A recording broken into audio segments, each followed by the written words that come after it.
بات بڑی ضروری ہے، وہ میں نے آپ سے ضرور کرنی ہے۔ ایک آیت ہے قرآن پاک کی سورت بقرہ پہلا سپارہ آیت نمبر 120۔ اللہ تعالیٰ نے ایک حد بیان کر دی، فرمایا وَلَن تَرْضَىٰ عَنْكَ الْيَهُودُ وَلَا النَّصَارَىٰ حَتَّىٰ تَتَّبِعَ مِلَّتَهُمْ۔ فرمایا یہ یہودی اور عیسائی تم سے ہرگز راضی نہیں ہوں گے۔ یہ قرآن ہے اور سادہ ترجمہ تفسیر کی بھی ضرورت نہیں۔ یہ معاہدے کر لیں، محبت کے وعدے کر لیں، یہ تم سے راضی نہیں ہوں گے۔ کب راضی ہوں گے؟ حتی تتبع ملتہم، یہاں تک کہ تم ان کے دین کی پیروی کرنے لگ جاؤ۔ میرا جب پہلی دفعہ پاسپورٹ بنا تو میں نے سارا پڑھا، کتابیں پڑھنے کا شوق تھا شروع سے۔ اس کے ہر صفحے پہ لکھا ہے کہ سوائے اسرائیل کے، یعنی آپ پوری دنیا میں یہ سبز ہلالی پاسپورٹ لے کے جا سکتے ہیں، خبردار اسرائیل آپ یہ پاسپورٹ لے کے نہیں جا سکتے۔ یعنی اتنی نفرت کسی ملک سے کہ اس پر لکھ کے چھاپ دیا ہر صفحے پر کہ یہ پاسپورٹ سوائے اسرائیل کے ہر ملک کے لیے کارآمد ہے۔ میرا سوال ہے عرب کے ان لیڈروں سے جنہوں نے اسرائیل کے ساتھ معاہدہ کیا، مجھے بتاؤ تمہیں فلسطین کی بیٹیاں بھول گئی نا ساری کی ساری؟ تمہیں وہ ماں بھول گئی نا جو مسجد اقصیٰ کے دروازے پہ کھڑی ہو کے چیخیں مارتی تھی اور کہتی تھی کوئی علی کو خبر کرو کہ میری بچیاں قید میں ہیں؟ اور بھول گئی؟ تمہیں وہ بہن بھول گئی نا جس پر شراب کی بوتل انڈیڑتے تھے اسرائیل کے فوجی؟ وہ آپ کو ابھی بھی ویڈیو مل جائے گی، وہ انڈیلتے تھے شراب کی بوتل، اسے پکڑتے تھے، دست درازی کرتے تھے، اور وہ بیٹی کہتی تھی یا رحمت للعالم۔ بھول گیا تمہیں وہ سارا کچھ؟ تم نے ایک منٹ لگایا اور تم معاہدہ کس سے کروا رہے ہو؟ امریکہ کے صدر سے؟ اتنا ظلم کیا تم نے، اتنا قاتل کے ساتھ معاہدہ؟ کیا سمجھتے ہو فلسطین والوں کا کوئی والی وارث نہیں؟ سنو، میرے رسول کریم صلی اللہ علیہ وسلم نے فرمایا میرا کوئی مالدار امتی دنیا سے چلا جائے پیسے جائیدادیں چھوڑ کے، نبی پاک صلی اللہ علیہ وسلم نے فرمایا مسلمان ایک جسد واحد کی طرح، ایک جسم کی طرح، ایک حصہ تکلیف میں ہو تو دوسرا اس کی درد محسوس کرتا ہے۔ انسان کے وجود کے اندر سب سے قیمتی اس کا دماغ ہوتا ہے، اسی سے سوچتا ہے، اسی سے وہ عمل کرتا ہے، اسی سے منصوبہ بندی کرتا ہے، اسی سے وہ مومن ہوتا ہے، اسی سے معاذ اللہ کافر ہوتا ہے۔ اور وجود کے اندر جس کو درجے کے لحاظ سے بولنے میں بعض اوقات کم درجہ سمجھا جاتا ہے وہ پیر ہوتے ہیں۔ اور تو میری ٹھوکر کے بھی قابل نہیں، میں تجھے جوتے کی نوک پہ، پیر کی نوک پہ بھی نہیں سمجھتا۔ ہم یہ کہتے ہیں محاورتاً کہ تو پیروں کے قابل بھی نہیں، یعنی سب سے اعلیٰ درجہ دماغ کو دیا، دل کو دیا، اور سب سے ہلکا درجہ پاؤں کو دیا۔ لیکن مجھے بتلائیے گا اگر کبھی پاؤں کی سب سے چھوٹی انگلی چھنگلیا چیچی اس پہ اگر کبھی زخم لگ جائے تو جسم کا سب سے اعلیٰ حصہ دماغ ہے، دماغ نے کبھی یہ کہا ہے کہ چھوڑو یہ تو سب سے نچلا درجہ ہے، نہیں جانا ڈاکٹر کے پاس، اتنا ٹائم کہاں ہے، رہنے دو، چھوٹی سی تو انگلی ہے، خیر ہے؟ ایسا کبھی ہوا ہے؟ دماغ فوراً کہتا ہے کہ باقی کام بعد میں کریں گے، پہلے ڈاکٹر کا پتہ کرو، اس کو مرہم پٹی کراؤ، کیونکہ اسے پتہ ہے کہ اگر یہاں درد رہی تو باقی جسم میں بھی درد رہے گی۔ اور یہ بھی پتہ ہے دماغ کو کہ اگر میں نے یہاں علاج نہ کرایا انگلی کا تو کہیں پیر بھی سارا زخمی نہ ہو جائے، اور اگر پیر کا علاج نہ کرایا تو ٹانگیں اور باقی وجود تک بھی زخم نہ آ جائے۔ لہذا دماغ جلدی فیصلہ کرتا ہے، ٹیسٹ کرانے کا، چیک اپ کرانے کا، دوائی لینے کا، مرہم پٹی کا۔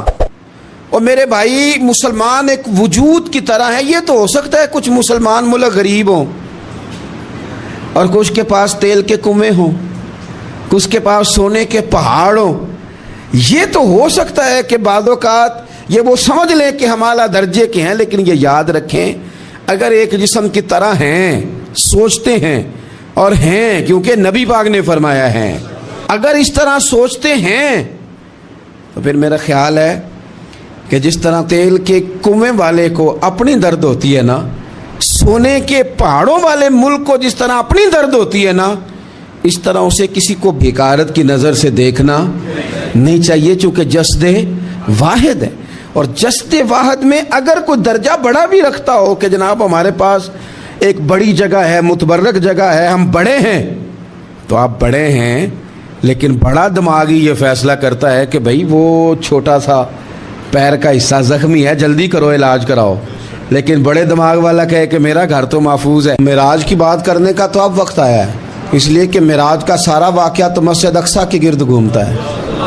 سبحان الذی اسریٰ بعبدہ لیلا من المسجد الحرام الی المسجد الاقصیٰ، حضور نے معراج کی رات مسجد اقصیٰ میں نماز پڑھائی تھی۔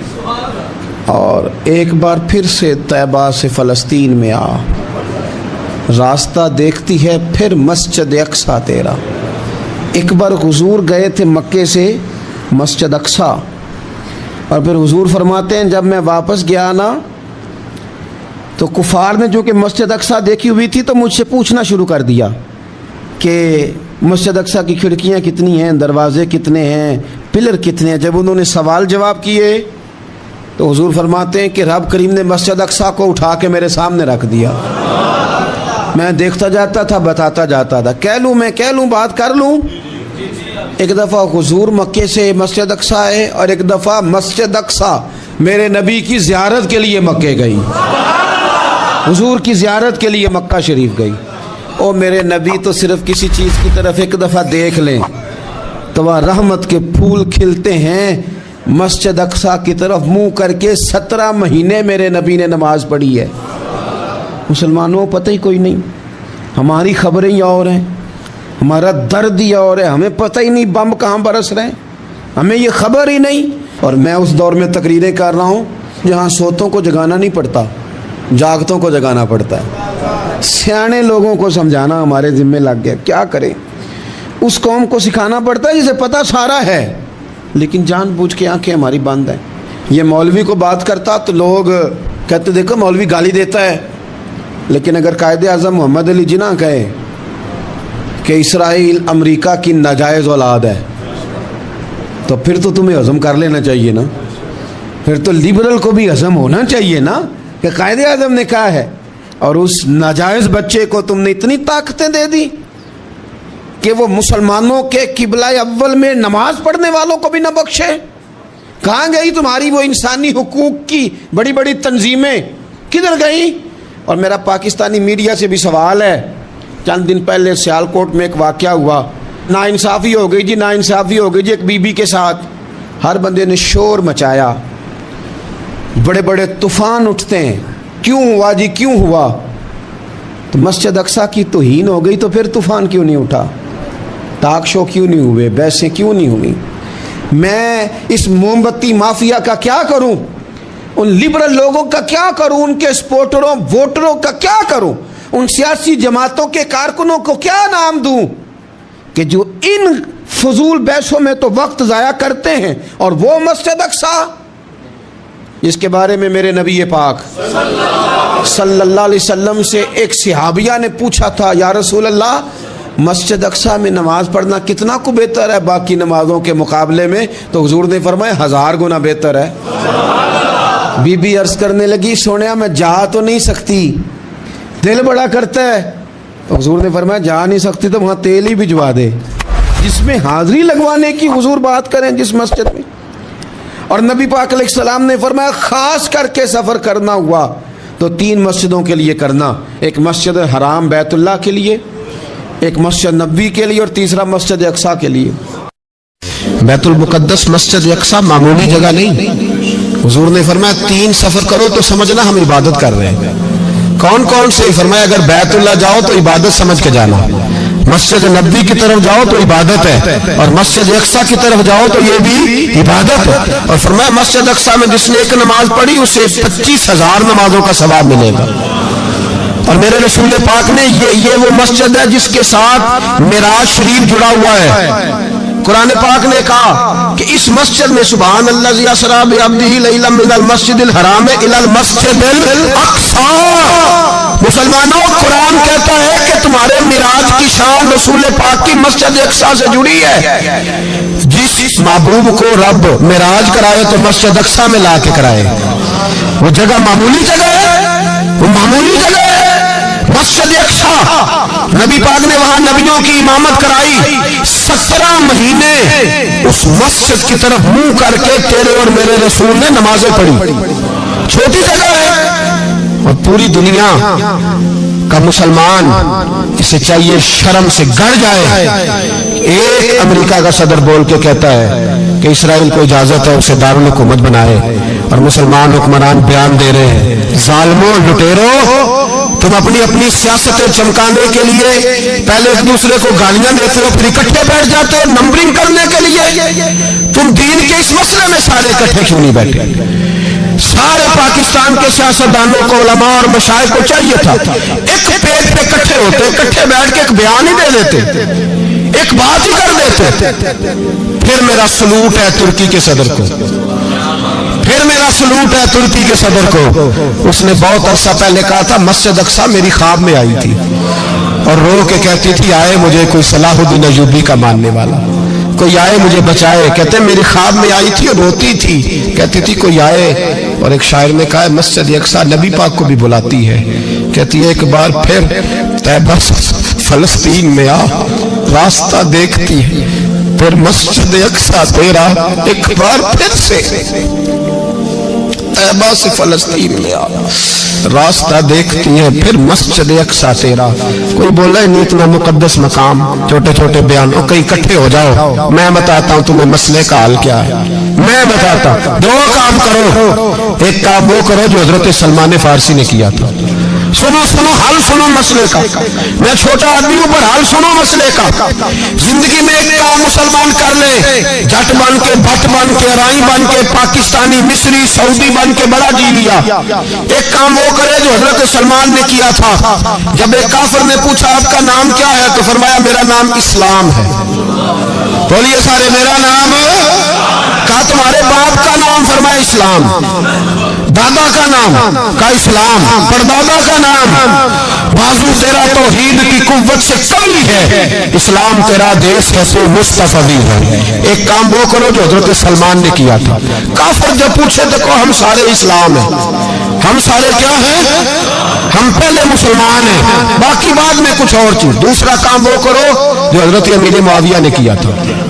سن لو یہ حال ہے اس مسئلے کا. سنو حضرت مولا علی شیر خدا رضی اللہ تعالیٰ عنہ اور جناب امیر معاویہ کی جنگ ہو رہی تھی، لڑائیاں ہو رہی تھی، اختلافات تھے، فوجیں بیٹھی تھی. حضرت مولا علی اور جناب امیر معاویہ کی جنگ ہو رہی تھی تو روم کے بادشاہ نے، عیسائی بادشاہ نے حضرت علی کو خط لکھا کہ میں تیرے اوپر حملہ کرنے والا ہوں. خط لکھا نا حضرت علی کو، تو جواب حضرت امیر معاویہ نے دیا. چاہیے تھا نا مولا علی جواب دیتے، حضرت امیر معاویہ بولے اور بول کے کہنے لگے اور روم کے کتے ہم گھر میں جتنا مرضی لڑے، یہ نہ سمجھنا تو علی پہ حملہ کرے گا تو میں تماشا دیکھوں گا. فرمایا تو علی پہ حملہ کر تو صحیح، علی سپہ سالار ہوگا اور امیر معاویہ اس کا سپاہی ہوگا. گھر میں جتنا مرضی لڑے پر رسول اللہ کے نام پہ ہم اکٹھے ہو جایا کرتے. یہ رسول اللہ کا دین ہے، اس پہ ہم اکٹھے ہیں، یکجان ہیں. فرمایا علی سپہ سالار ہوگا اور امیر معاویہ سپاہی ہوگا، اکٹھے نکلیں گے اور کفر کو بتائیں گے کہ اگر تم مسلمانوں کی طرف دیکھو گے پھر ہم یکجان ہیں. پھر ہم بولیے پھر ہم گنبد خضرا کے سائے تلے ایک ہیں، ایک ہیں، ایک تھے اور ایک رہیں گے. اس لیے یہ دو کام اگر مسلمان کرے، دو کام ٹھیک ہے، اختلاف ہو گئے، بڑا کچھ ہو گیا، لیکن ان سے کہیں کہ جب تم آؤ گے تو پھر ہمیں علیحدہ علیحدہ نہیں پاؤ گے، پھر ہمیں تم اکٹھے پاؤ گے، اکٹھے میدان میں نکلیں گے. اور کوئی اتنی لمبی چوڑی بات نہیں، میں کیا کروں، میرا تو آئیڈیل بنتا جا رہا ہے طیب اردگان. عجیب بات ہے نا کہ اس کے پاس اپنی طاقت آپ سے کمزور ہے، آپ کی تگڑی ہے. اس کے پاس جو فوجی طاقتیں ہیں وہ اپنی جگہ پر، آپ کی فوجی طاقتوں کا لوہا مانتی ہے دنیا. لیکن پھر مجھے کہنے دو نا، میدان میں بندہ ایٹمی طاقت سے نہیں لڑتا، ایمان کی قوت سے لڑتا ہے. تو بول اٹھا ہے نا، کیا کر لیا اس نے اپنی پارلیمنٹ سے خطاب کیا ہے، مطالبہ ہے، علماء سے گزارش ہے، مشائخ سے گزارش ہے، ہر مکتبہ فکر کے آدمی سے گزارش ہے، علماء اور سیاستدانوں سے اپیل ہے کہ پارلیمنٹ کا مشترکہ اجلاس بلائیں، مشترکہ، اس میں ہر سیاسی جماعت کا لیڈر بیٹھے اور اکٹھے بیٹھ کے ان کو یہ میسج دیں کہ بازو تیرا توحید کی قوت سے قوی ہے، اسلام تیرا دیش ہے تو مصطفی. اور ان کو بتائیں کہ ہزاروں قومیں وجود میں آئی، دہر میں خشک و تر کے رشتے سے ہم نے بنیاد دوستی رکھی، یاد خیر البشر کے رشتے سے. مسلمان نہیں ہوتا. صلاح الدین ایوبی اپنے خیمے میں بیٹھے تو ایک بی بی آ گئی. اس قبیلے کا کوئی شخص مسلمان نہیں ہوتا. بی بی آئی آ کے کہنے لگی میرے 4 بیٹے جنگ میں کھو گئے, چھوٹے چھوٹے بچے جنگ میں کھو گئے, مل نہیں رہے. فوجیوں کو حکم دے مجھے میرے بچے تلاش کر کے دیں. صلاح الدین ایوبی نے جھٹ پر سر پہ امامہ باندھا, نیزہ پکڑا, سینے بند باندھا, اپنے جبے کو سمیٹا اور باہر. کہنے لگی تو کدھر جا رہا ہے؟ کہنے لگا میں خود تیرے بچے تلاش کر کے دوں گا. صلاح الدین چند سپاہی ساتھ گلی گلی نکلے, گلی گلی فجر کے نکلے, اثر ہو گئی, تھک گئے. 2 نمازیں صحرا میں پڑھی. جنگل کے اندر پہنچے تو ایک کونے میں 4 بچے ایک جگہ ڈرے اور سہمے ہوئے بیٹھے ملے. صلاح الدین ایوبی اٹھا کے لائے, ماں کو کہنے لگے تیرے بچے ہیں. نکلا اس لیے تھا کہ میرے نبی نے فرمایا بچے جدا ہو تو ماں کو درد بڑا ہوتا ہے, اور میرے رسول نے فرمایا تھا جب جنگ کرنے جاؤ تو کھیت برباد نہ کرنا, فصلیں تباہ نہ کرنا, بچوں کو ماں سے جدا نہ کرنا.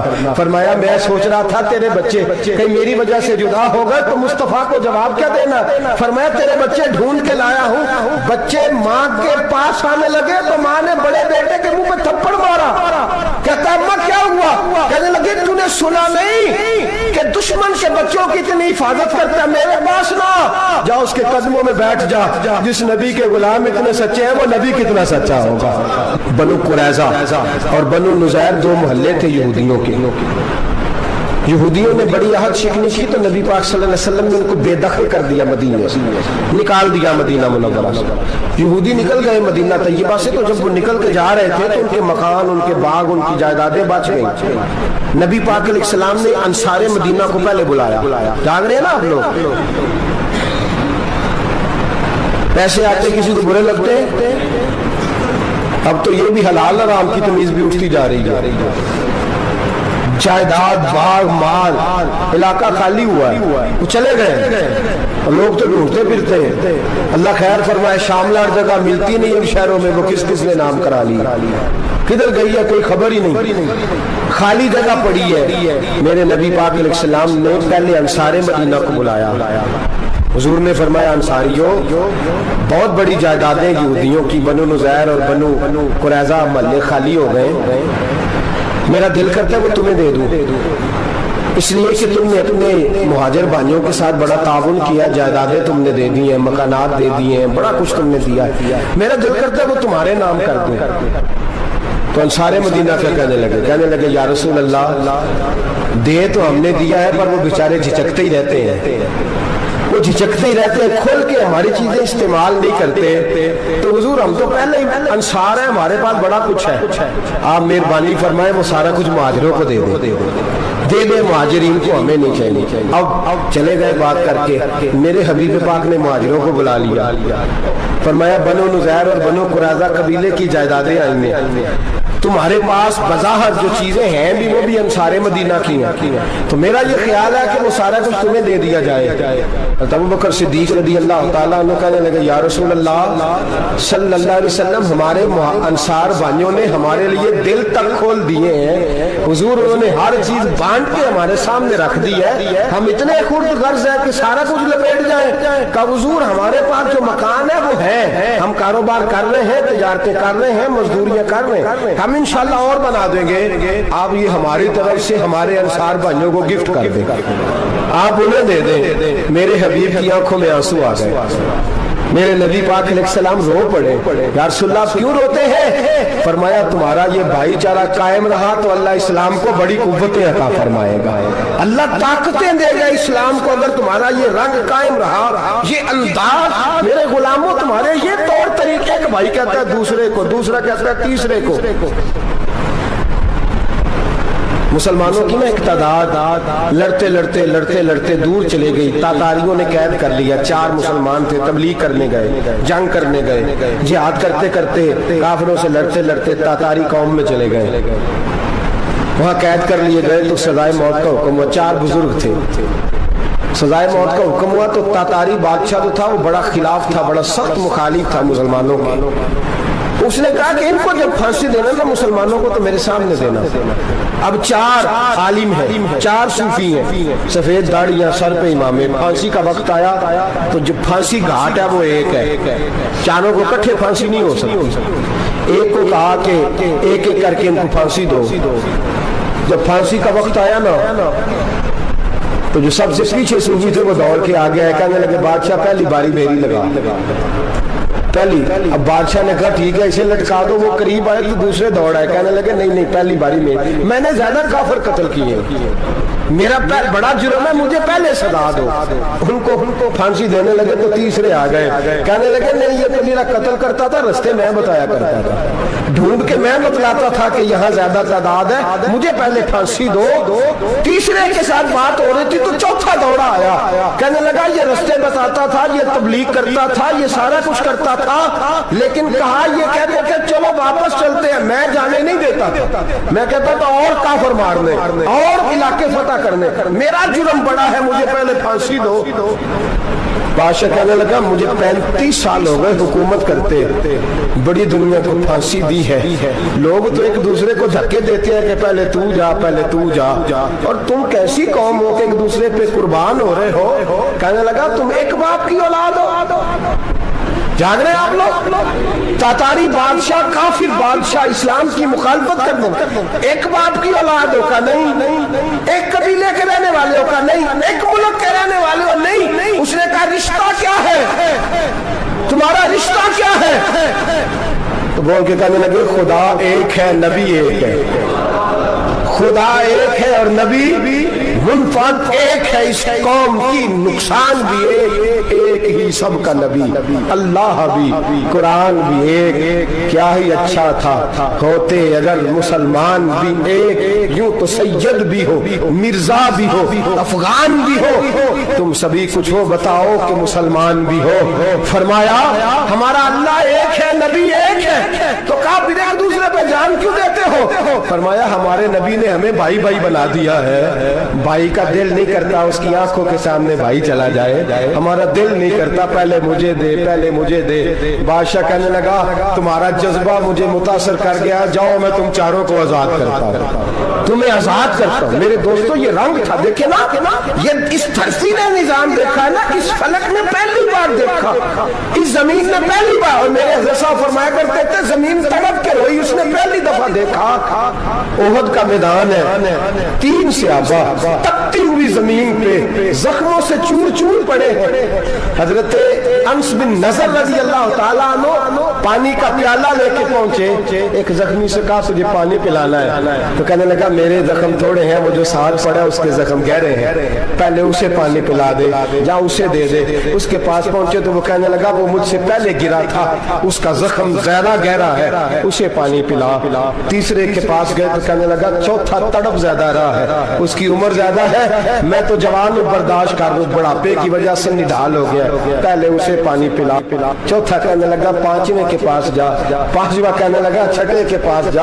حضرت انس بن نضر کہتے میں رو پڑا, میں نے کہا محمد کی غلاموں, رسول نے تمہیں کیسا جذبہ دے دیا ہے, زبانیں پیاس سے باہر ہے لیکن تمہاری اخوت مرتے دم تک قائم ہے. کہتے میں 7ویں کے پاس گیا تو کہنے لگا اگر 6 قربانی دے سکتے ہیں تو مجھے خود غرض نہ سمجھ, میں نے نہیں پانی پینا, جا پہلے کے پاس لے جا. کہتے میں پہلے کے پاس آیا تو روح پرواز کر گئی, دوسرے کے پاس آیا تو روح پرواز کر گئی, میں 7ویں تک آیا تو انتقال کر گئے. کہتے ہیں پانی کا پیالہ میں نے اٹھایا اور میں نے زمین پر رکھا تو میں نے کہا پانی گھما رہنا, محمد کے غلام مر تو جاتے ہیں پر ایک دوسرے کا خیال بڑا رکھا کرتے ہیں, گھما رہنا یہ مر جایا کرتے لیکن ایک دوسرے کا درد. میرے دوستو لٹا ہوا برما, روتے ہوئے مسلمان, سسکیاں اور آہیں لیتی ہوئی مائیں پوچھتی ہیں اے خاصا اے خاصان رسول, وقت دعا ہے, امت پہ تیری آ کے عجب وقت پڑا ہے.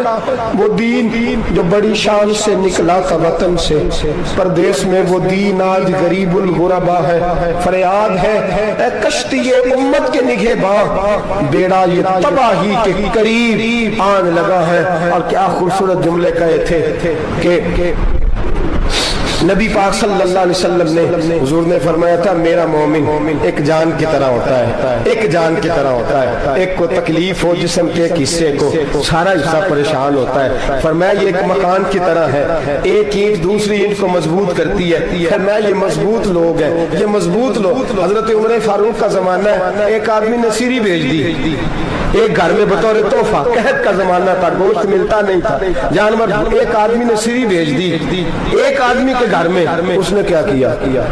اس نے اپنی بیوی سے کہا ہماری تو خیر ہے، ساتھ والا پڑوسی زیادہ غریب ہے، ادھر نہ بھیج دے، یہاں گندم امیر شہر کی ہوتی رہی خراب اور بچی کسی فقیر کی فاقوں سے مر گئی، کہا ساتھ والے پڑوسی کے گھر سے میں کئی دنوں سے بھوک کی آوازیں وہاں بھیج دے۔ اس کے گھر گئی تو اس کی بیوی شوہر کو مشورہ دیتی ہے، کہتی ہے میرے بچے تو دلیر ہے، ساتھ والے کے چھوٹے ہیں، وہ گزارا نہیں، ادھر نہ بھیج دے۔ ادھر گئی، ایک روایت ہے 7 گھر، ایک روایت ہے 21 گھر، 21 گھروں میں گھومتی ہوئی وہ شریف پھر پہلے کے گھر میں آ گئی، اور پہلا صحابی کہنے لگا صرف تو نے محمد کا کلمہ نہیں پڑھا، باقی بھی اس نے بھی پڑھا ہوا ہے، صرف تو نے ہی رسول اللہ سے یہ درس نہیں لیا، باقیوں نے بھی لیا ہے، اور صرف تیرے اندر ہی جذبہ اظہار نہیں، تو ہی صرف مسلمانوں سے پیار نہیں کرتی، سارے پیار کرتے ہیں۔ وہ شریف پھر آ گئی، اب کیا کرنا ہے؟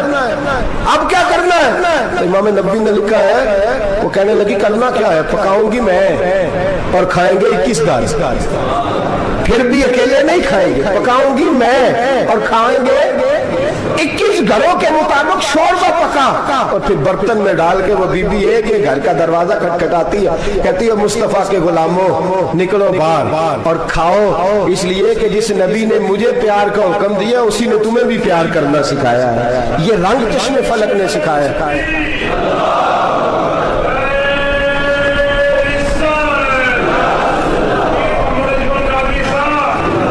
آپ کی بڑی مہربانی، زندہ باد وہی ہے جس کو اللہ رسول زندہ باد فرمائے، بڑی مہربانی، اللہ جزا دے۔ عرض یہ کرنے جا رہا تھا کہ رسول کریم صلی اللہ علیہ وسلم نے پیغام دیا امت کو، فرمایا دیکھیں نا کتنے بڑے لفظ ہیں، یہ نہیں فرمایا دوزخ میں جائے گا، یہ نہیں فرمایا کہ اسے جہنم کی سزا ملے گی، میرے نبی نے فرمایا میں اسے مومن مانتا ہی نہیں، میں اسے مسلمان اپنا مانتا ہی نہیں۔ حضور کسے؟ فرمایا جو پیٹ بھر کے کھاتا ہے اور اس کا ہمسایہ بھوکا سو جاتا ہے، میں مومن ہی نہیں مانتا۔ سزا تو تب ملے گی نا کہ جب میں کسی سزا کا اعلان کروں، میں مانتا ہی نہیں، وہ میرا ہے ہی نہیں، خود پیٹ بھر کے کھا رہا ہے، ہمسایہ اس کا بھوکا، میں نہیں مانتا۔ انما المؤمنون اخوہ، مومن بھائی بھائی، میں مانتا ہی نہیں اسے۔ اور میرے حبیب پاک اتنے بڑے لفظ حدیث میں اور کہیں نہیں ملیں گے آپ کو، اتنے بڑے جملے کہیں نہیں ملیں گے۔ میرے نبی پاک نے فرمایا اللہ کہے گا قیامت کے دن، کون؟ اتنے بڑے لفظ حدیثوں میں ملتے نہیں جتنے یہ ہیں۔ حضور نے فرمایا رب فرمائے گا بندے سے کہ میں تیرے پڑوس میں بھوکا تھا، تو نے مجھے روٹی کیوں نہیں کھلائی؟ کون کہہ رہا ہے؟ اللہ کہہ رہا ہے میں بھوکا تھا، تو نے روٹی نہیں دی، میں ننگا تھا، تو نے کپڑا نہیں دیا، میں پیاسا تھا، تو نے پانی نہیں پلایا، میں بیمار تھا، تو تیمارداری۔ یا اللہ نہ تو کھاتا ہے، نہ پیتا ہے، نہ کپڑا پہنتا ہے، نہ تو بیمار ہوتا ہے، لا تأخذہ سنۃ ولا نوم، تجھے بیماری آتی نہیں، اونگ نیند نہیں آتی، میرے مالک تو میرے پڑوس میں تھا۔ تو حضور فرماتے ہیں رب فرمائے گا وہ جو بندہ تیرے پڑوس میں بھوکا تھا تو بندہ تو میرا ہی تھا نا، وہ جو بندہ تیرے پڑوس میں ننگا تھا تو بندہ تو میرا ہی تھا نا، وہ جو تیرے پڑوس میں پیاسا تڑپتا رہا تو وہ میرا ہی بندہ تھا۔ تو دوائی لینے جائے تو بڑے اسپتال میں اور اس بیچارے کو 20 روپے پرچی کے بھی میسر نہ آئے تو میرا ہی بندہ تھا۔ میرے دوست خیال کر اور یاد رکھ، یہ جو ہمسائے ممالک میں ظلم ہوتے ہیں، زیادتیاں ہوتی ہیں، ہمارے گھر کا پنکھا اچھا چلتا ہے، ہم جلوس اس وقت نکالتے ہیں جب ہماری لائٹ بند ہوتی ہے، ہم جلوس اس وقت نکالتے ہیں جب ہمارا ایسا جو ہمیں تنگ کرتا ہے، ہم اس وقت درد محسوس کرتے ہیں جب ہمارے گھر تک آگ آ جاتی ہے۔ یہ جو باہر آگ جل رہی ہے یہ تیرے گھر بھی آ سکتی ہے، یہ جو باہر فساد ہو رہا ہے یہ تیرے دروازے تک آ سکتا ہے۔ میرے رسول پاک نے ایک جان، مسلمان کو ایک جان قرار دیا۔ مجھے بتائیے انگلی کو کٹ لگ جائے، مسلمان ایک جان ہے نا، انگلی کو لگ جائے کٹ، دماغ کہتا ہے میں نے نہیں سوچنا اس کے بارے میں نے اس کے درد کو محسوس نہیں کرنا، انگلی کی درد ہے، انگلی جانے اس کا کام جانا، ایسے ہی ہوتا ہے نا۔ بولے پیروں سے کہتے ہیں، انگلی کہتی ہے چل ڈاکٹر کے پاس، پیر کہتے ہیں نہیں میں نے نہیں جانا، انگلی کا کام ہے انگلی جائے، ایسے ہی ہے نا۔ دل سے کہتے تو تڑپ تھوڑا سا, انگلی کو درد ہے, کہتے میں کیوں تڑپوں, انگلی کا ماما انگلی جانے, اس کا کام جانے. ٹیلی فون کرنا ہے, ڈاکٹر صاحب کا پتہ کرنا ہے, تو کان کہتے ہیں میں نے نہیں بات سننی ڈاکٹر صاحب کی, زبان کہتی ہے میں نے نہیں بولنا, انگلی جانے. ایسا ہوتا ہے. پیر احتجاج کرتے کہ میں نے ڈاکٹر کے پاس, میں کیوں چکر کھاتا پھروں ڈاکٹر کی دکان کی, انگلی کو درد ہے انگلی جانے. ایسا ہوتا ہے بھئی. میرے رسول پاک نے فرمایا مسلمان ایک جان ہے, تو درد برما کے مسلمانوں کو ہو رہا ہے تو پاکستانی کہہ رہے ہیں کوئی بات نہیں, وہ جانے, ان کا کام جانے. ایک جان ہے نا, درد ہونا چاہیے, تکلیف ہونا چاہیے. پھٹے پہ باتیں ہوتی ہیں اس موضوع پہ, اسمبلی پہ گفتگو ہوئی ہے اس موضوع پہ, آپ کی صوبائی اسمبلی میں اس موضوع پہ بولی, آپ کے کونسل اس موضوع پہ بولے. ہم تو اپنی اپنی سیاست, اپنے اپنے تماشے, اپنے اپنے چکروں میں لگے ہوئے. وہ دریا کے اندر سسکتے مسلمان, بنگالی کہتے ہیں ہمارے نہیں, برمی کہتے ہیں ہمارے نہیں, پاکستانی کہتے ہیں ہمارے نہیں, ترکی کہتے ہیں وہ کس کے ہیں, وہ کس کے ہیں, وہ اللہ کے بندے ہیں, محمد عربی کے غلام ہیں صلی اللہ علیہ وسلم. میرے دوستو, کیا ہمیں کیا غرض ہے, وہ جانے ان کا کام جانے. یہ جب تیرے پیروں تک آگ آئے گی پھر تجھے پتہ چلے گا یہ بڑی سخت آگ ہے. آج جس کافر نے برما پر عرصہ دراز تنگ کیا ہے, مسلمان تھوڑے تھوڑے مفاد لینے کی خاطر نا, بنو عباس اور بنو امیہ کی جنگ چل رہی تھی. بنو عباس جو تھے وہ غالب آ گئے, بنو امیہ جو تھے ان کی حکومت ختم ہو گئی. تو عیسائیوں نے بنو امیہ سے کہا کہ ہم تمہارے ساتھ تعاون کرتے ہیں, ہم تمہارے ساتھ تعاون کرتے ہیں, اور بنو عباس پہ غلبہ پا کے تمہیں حکومت دلاتے ہیں. بنو امیہ بڑی جدوجہد کر رہے تھے بادشاہی کے لیے, لیکن انہوں نے کہا کہ ہم لڑ رہے ہیں, کوشش کر رہے ہیں, لیکن ہمیں کسی کافر کی مدد کی ضرورت نہیں. ہم جتنا مرضی لڑیں لیکن کافروں کے ہاتھوں بنو عباس کو مروانے کو ہم تیار نہیں. ہمیں خبردار, تمہارا آپس کا معاملہ ہے, ہم خود نمٹ لیں گے, تمہیں اجازت نہیں دیتے تم اندر کودو اور کود کر کے تم فسادات پیدا کرو اور مسلمانوں کے اندر تقسیم کرو. میرے دوستو, مسلمان کو سوچنا چاہیے, سوچ بڑی رکھنی چاہیے. گھر کی جنگ سے نکل آ, اب بہو ساس کے جھگڑے سے باہر آ جا, اب محلے کی سیاست چھوڑ کے باہر کا سوچ. اب اسلام کو تیری حاجت ہے. اب پوری دنیا جب مسلمان کو دیکھے نا, فیس بک یوز ہوتی ہے, اس پہ نوجوان جب اسلام کی بات کرنے لگے گا, اس پر جب بڑا اسلام کی بات کرنے لگے گا, پوری دنیا میں پیغام جائے گا کہ مسلمان اب جاگنے لگا ہے, مسلم خابیدہ بیدار ہونے لگا ہے, اب اس کی آنکھیں کھلنے لگی ہے, اب یہ اپنے مذہب کی بات کرتا ہے, اب یہ اپنے ملک سے, صوبے سے, برادری سے نکل کر بولتا ہے. اب یہ کہتا ہے کہ بازو تیرا توحید کی قوت سے قوی ہے, اسلام تیرا دیش ہے, تو مصطفی ہے. اب یہ بڑی سوچ رکھتا ہے, اب یہ عالمی بات کرتا ہے. میرے دوستو, ہمارا تو حال یہ ہے, امام اعظم ابو حنیفہ کا فتویٰ ہے, آپ فرماتے ہیں جو مولوی عالمی حالات سے باخبر نہ ہو, وہ جمعے کی تقریر نہ کرے, تو مسلمانوں کی رہنمائی نہیں کر سکتا. عالمی حالات سے جو خبردار نہ ہو, تو جس کو چھٹی ہو جائے تو نے ختم نہیں پڑھا, دوڑ جا مسجد سے, تو ختم نہیں پڑتا ہمارے, تجھے پتہ ہی نہیں دکان رہتا ہے, بھاگ جا. وہ عالمی حالات پہ بات کرے گا, کیونکہ بیچارے کو تو پتا میری سویرے چھٹی ہو جانی. سیاست کا لفظ چھیڑا نہیں تو میں گیا نہیں. یاد رکھے, وہ جو بیداری ہے, وہ جو اعلیٰ ظرفی ہے, وہ جو بڑی سوچ ہے, وہ جو ملت کی سوچ, وہ جو قومیت کی سوچ ہے, وہ جو آگے بڑھنے کا زاویہ ہے, وہ تو اندر. اقبال کہتے ہیں گلا تو گھونٹ دیا اہل مدرسہ نے تیرا, گلا تو گھونٹ دیا اہل مدرسہ نے تیرا, تجھے تو مدرسے والوں نے پلیٹ پکڑا دیا کہ جا سویرے لنگر کٹھا کر کے لا, اور دوپہر کو روٹیاں مانگ کے لا, اور دیکھ آج مرا کون ہے, ختم کس کا پڑھنا ہے. تو گلا تو گھونٹ دیا اہل مدرسہ نے تیرا, اب کہاں سے آئے گی صدا لا الہ الا اللہ.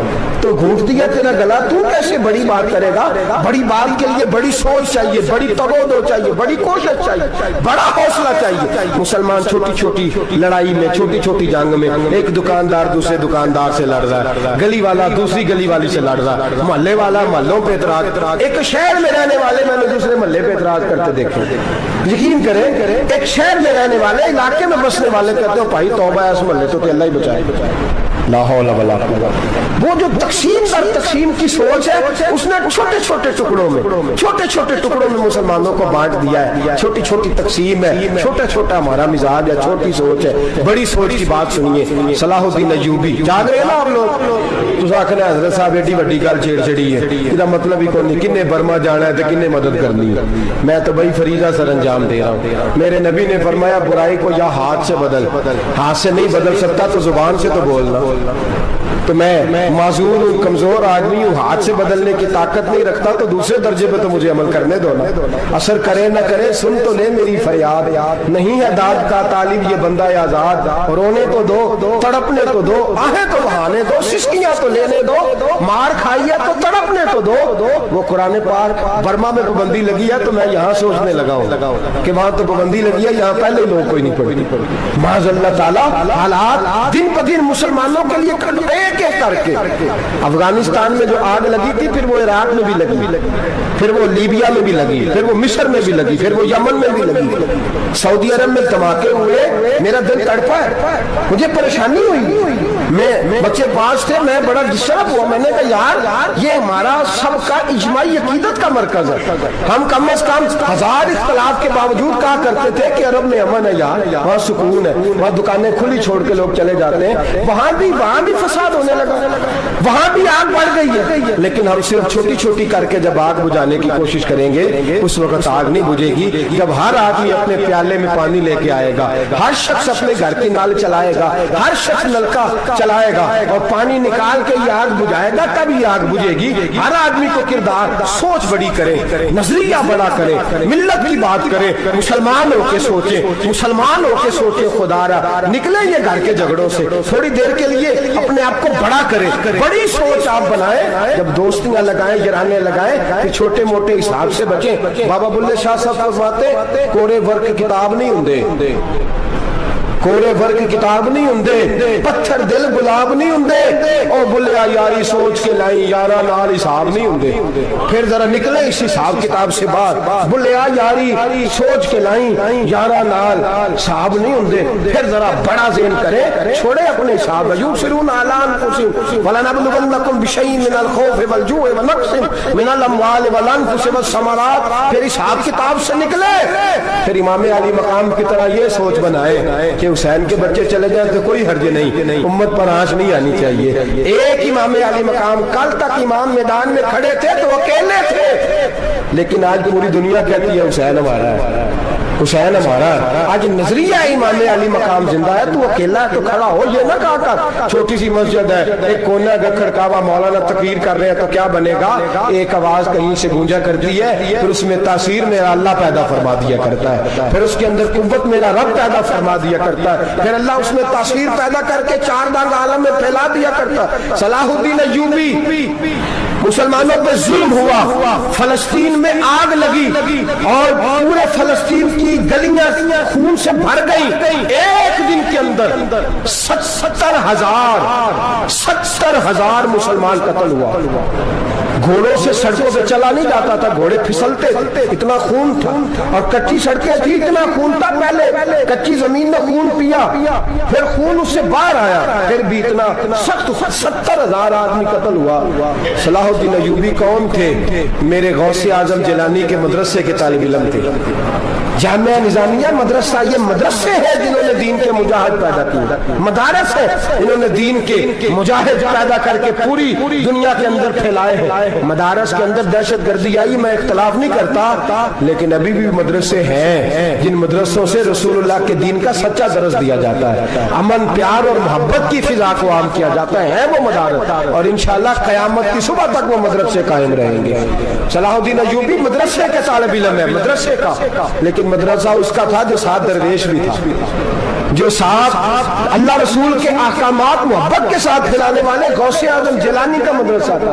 اس مدرسے کا پڑھنے والا طالب علم دیکھیں نا, علم دین شہید کون تھا؟ نعتیں پڑھنے والا تھا, ختم دلانے والا تھا. عامر چیمہ شہید کون تھا؟ نعتیں پڑھنے والا تھا نا.